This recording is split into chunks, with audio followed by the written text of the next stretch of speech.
Hello and नमस्कार everyone. After 7 years prime minister Narendra Modi has arrived in China. हाँ, आपने सही सुना है।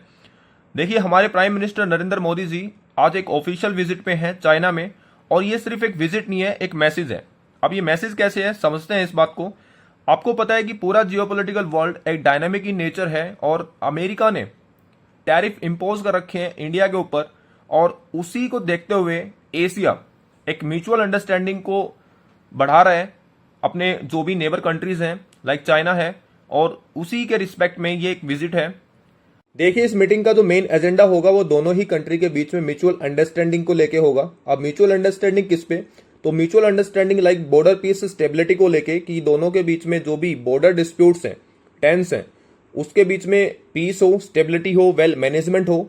और दूसरा जो मेन एजेंडा होगा वो कैलाश मानसरोवर यात्रा का होगा और इंडिया और चाइना के बीच में कनेक्टिविटी का होगा। अब कनेक्टिविटी कैसे, इंडिया और चाइना के बीच में डायरेक्ट फ्लाइट्स या ट्रांसपोर्टेशन आप बोल सकते हो। उसके बाद दोनों ही कंट्री के बीच में अंडरस्टैंडिंग होगी ट्रेड और इकोनॉमिक बैलेंस को लेके।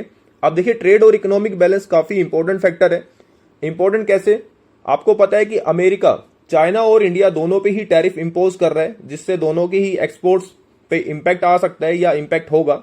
उस इंपैक्ट को बैलेंस करने के लिए दोनों ही कंट्री आपस में क्या कर रही हैं, टाई कर रही हैं, म्यूचुअल अंडरस्टैंडिंग कर रही हैं। और ये कोई बड़ी बात नहीं है कि कुछ टाइम के बाद हमें इंडिया और चाइना के बीच में और ट्रेड देखने को मिल सकता है। तो उसके बाद नेक्स्ट जो भी इस मीटिंग का ऑब्जेक्टिव होगा, जो रिजल्ट होगा, वो हम डिस्कस करेंगे। तो आज के लिए सिर्फ इतना। Bye and